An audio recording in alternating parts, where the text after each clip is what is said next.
Way back in 1987, Prince Harry was already known as the rebel of the royal family. But long before that, his mother, Princess Diana, was writing letters that would one day shock the world. Picture a dusty old box, hidden away for decades, suddenly opening to reveal secrets that had been buried for almost 30 years.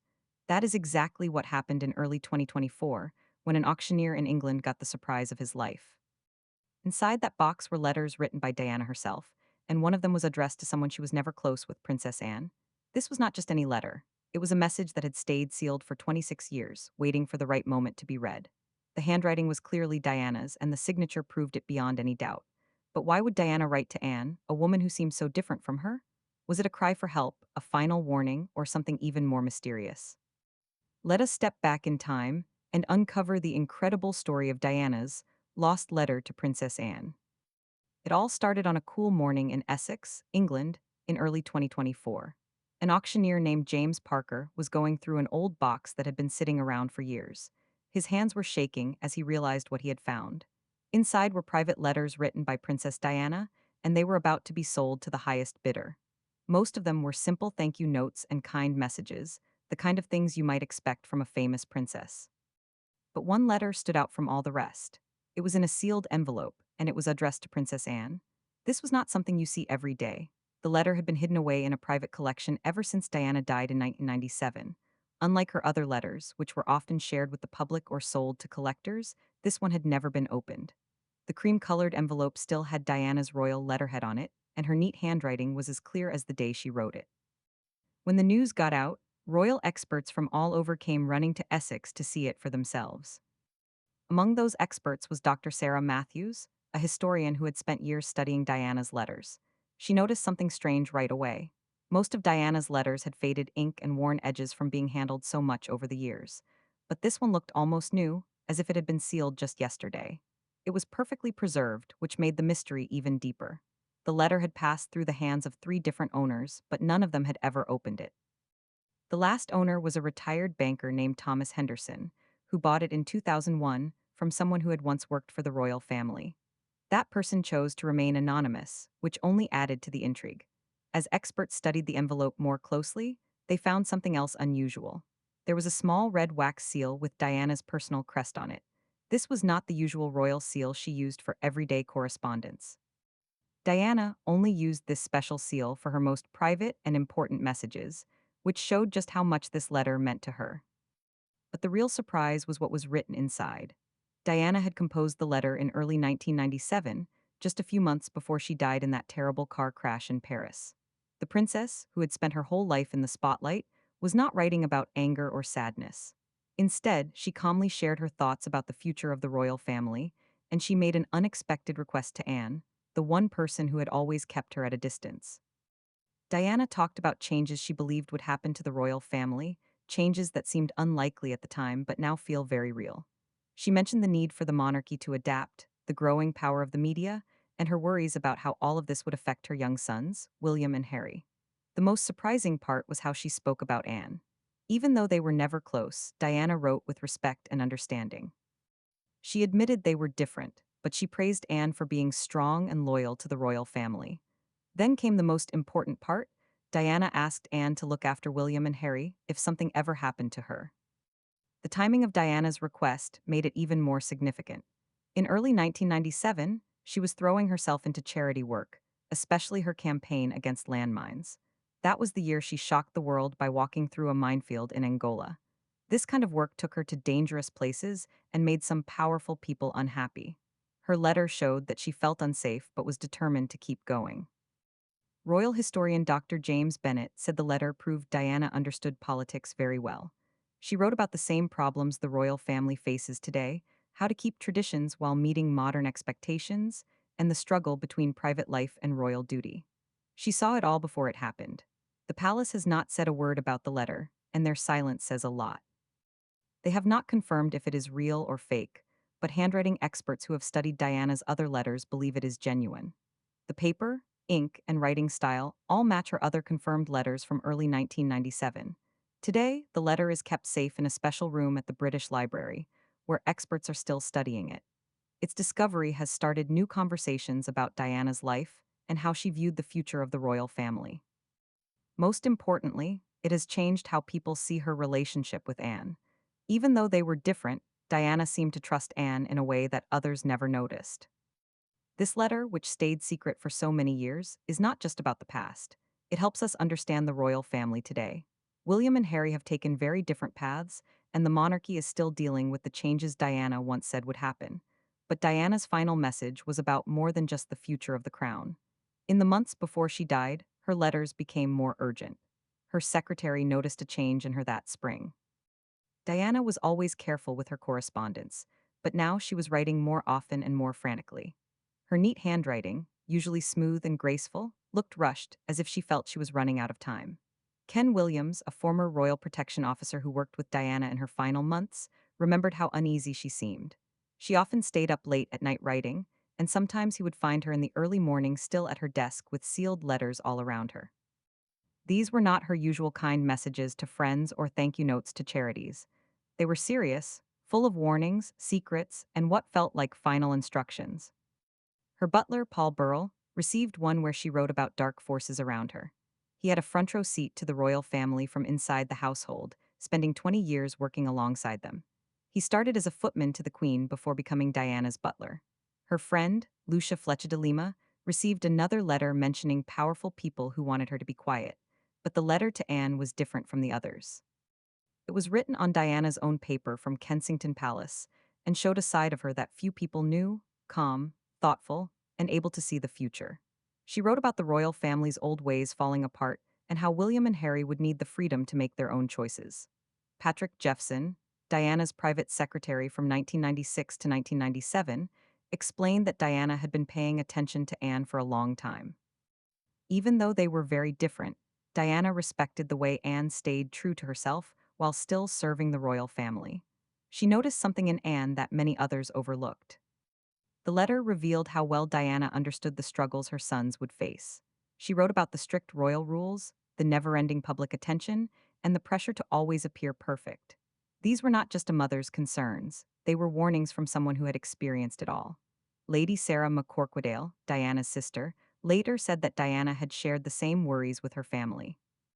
She believed the royal family would have to change whether they wanted to or not, and she was afraid that her sons would be stuck in the middle of it all. The most surprising part of the letter was Diana's request to Anne. She did not ask for protection in the usual way. Instead, she asked for understanding. She wanted someone to help William and Harry with royal life while allowing them to be themselves. Anne, who had always followed her own path in the royal family, seemed like the right person for the job. The letter also talked about Diana's charity work, especially her fight against landmines. She wrote about her trips to Angola and Bosnia, saying this work gave her purpose beyond being a princess. But it also brought danger.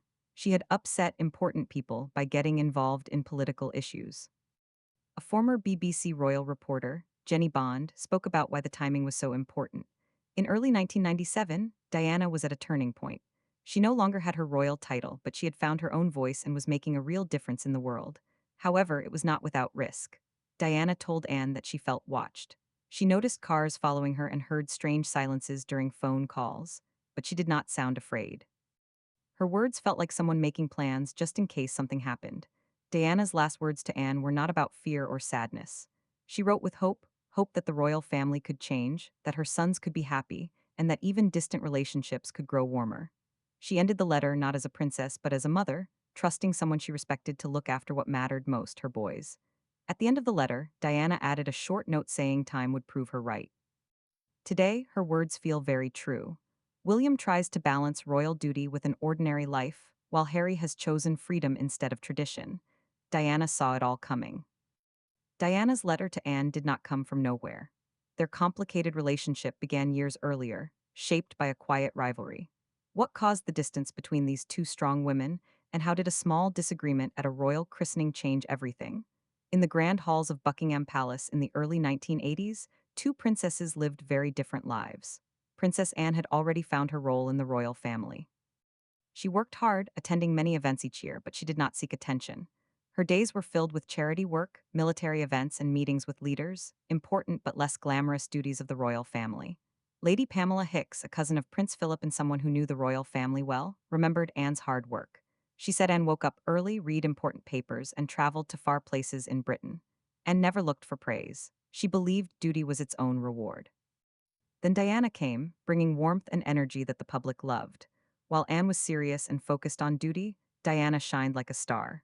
She had a special way of connecting with people, showing feelings, and even breaking royal rules by hugging or crying. This changed how people saw the royal family. Former royal reporter James Milton noticed the change.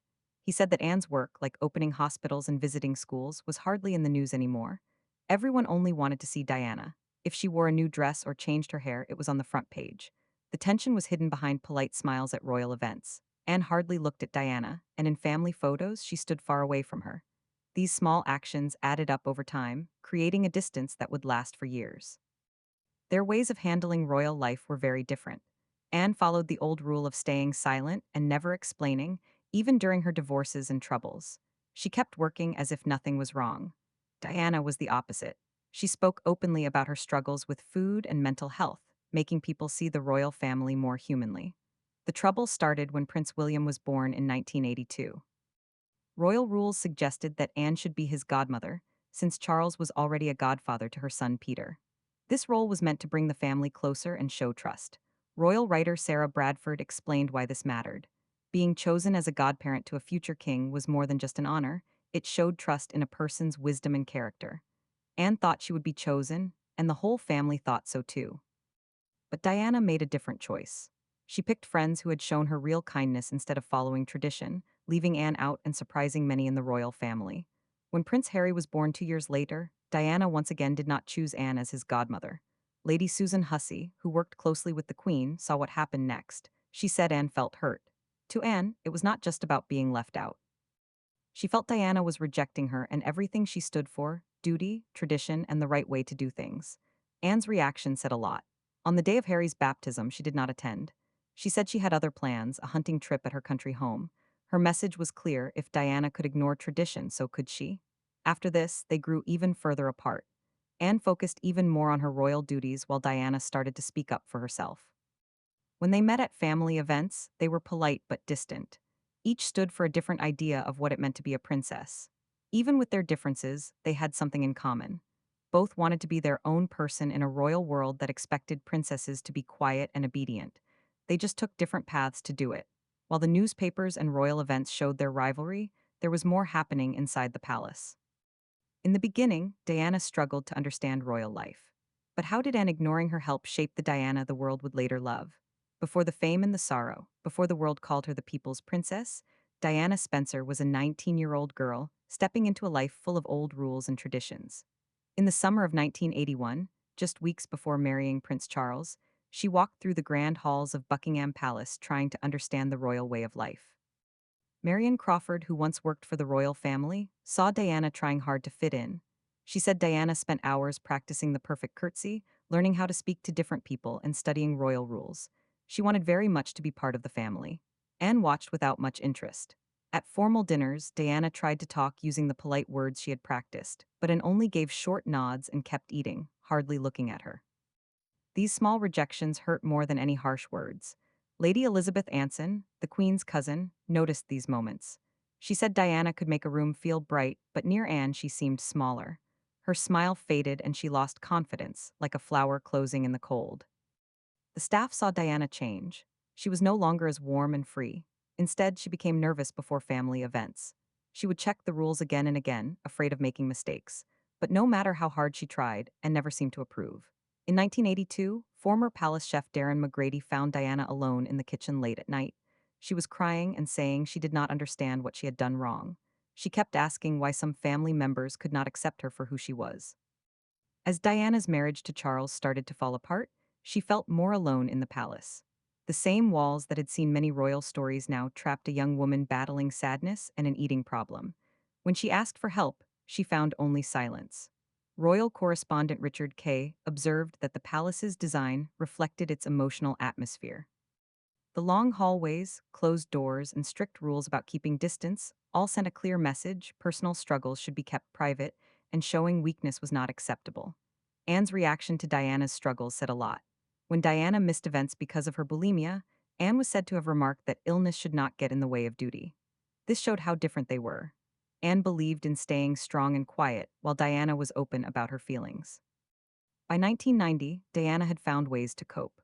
She made friends with junior staff, created quiet places where she could be herself, and used royal rules to protect herself. But it came at a cost, and she later told friends that she had lost parts of who she really was. Diana's cousin, Sarah Spencer, shared an important detail. She said that Diana kept a diary in her early years, and in it, Diana wrote that she felt like an actress in a play where everyone else knew the script except her. Anne was not seen as an enemy in those pages, but as someone Diana wished would help her learn how to survive in the royal world. For many years, the palace walls kept these untold stories. Now Diana's newly found letter to Anne reveals her last effort to close the distance between them, one that had deeply shaped both their lives in ways no one expected. The same palace walls that once kept Diana quiet would later reveal the truth of her words as her sons grew up and made their own choices. How many of Diana's warnings to Anne would come true, and what did Anne do with this understanding? In 2024, William and Harry are living their lives in very different ways, just as their mother predicted. People who follow the royal family are amazed at how right Diana was. The letter she wrote to Anne in the last months of 1997 does not seem like a desperate warning, but more like a clear map of the future that has now come true. Margaret Wells, who once worked for both Diana and Anne, shared an interesting detail. She said Anne keeps an old copy of the Times from August 1997 in her study at Gatcombe Park. The headline says Diana calls for royal change. Many people thought Diana was overreacting at the time, but now it is clear she understood things others did not. William, who will be king one day, has found a way to respect tradition while also making changes. He married Catherine Middleton, who was not born into royalty, just like his mother. Their way of raising children is similar to Diana's. Their kids go to regular schools, do everyday activities, and show love in public. Even a future king has school day nerves. These are all things Diana wanted, as she wrote in her letter. Former Royal Protection Officer Graham Sterling remembered how Anne quietly influenced William after Diana passed away. Anne supported William's modern way of handling royal duties. She never talked about it in public, but those who worked inside the palace saw how she defended his choices during private family meetings. Harry's path was even more different. In 2020, he left his royal duties with Meghan Markle, shocking the royal family. But Diana had seen this coming. In her letter to Anne, she wrote about the heavy pressure of royal life and how one of her sons might one day choose freedom instead of duty. Royal historian Dr. Alina Bradford explains how Anne reacted differently. While other family members spoke against Harry's choices, Anne said nothing. She did not support or criticize him. This was very much like what Diana had written in her letter about how to handle such a situation. The royal family still struggles to keep up with modern times, just as Diana expected. She warned that if they did not change, they might become less important. Now new stories show this happening. Old royal rules do not always fit with what people expect today, just as she had said. People who work in the palace say Anne has changed a little since Diana passed away. She still works in her usual serious way, but she has helped make the royal family smaller and given younger royals more freedom. These changes match what Diana had wanted. Sarah Armstrong Jones, a close friend of both princesses, says Anne never talks about the letter, but the way she acts shows something else. She now quietly supports the same changes Diana wanted: fewer royals working, more focus on real charity work, and less attention on big royal events. Today, the royal family is dealing with many serious challenges, and it seems that Diana's words to Anne have come true. The family is finding it hard to stay important in a changing world while holding on to old traditions. At the same time, they must find ways to adapt and move forward. This struggle is exactly what Diana spoke about in her final message, where she warned about the need for balance between tradition and change. Now her words feel more relevant than ever as the royal family tries to navigate these difficult times. Lady Anne Glenkinner, who has known both princesses since they were children, shares her thoughts. She says that Diana and Anne both wanted the royal family to last in the modern world. They just had different ideas on how to make that happen. Now, through the choices of William and Harry, both of their ideas are becoming real at the same time. Diana's letter to Anne has rewritten what we thought we knew about their relationship. But does it make Anne wish she had bonded with Diana? If Diana could see how William and Harry's lives turned out, would she believe her warning was truly heard?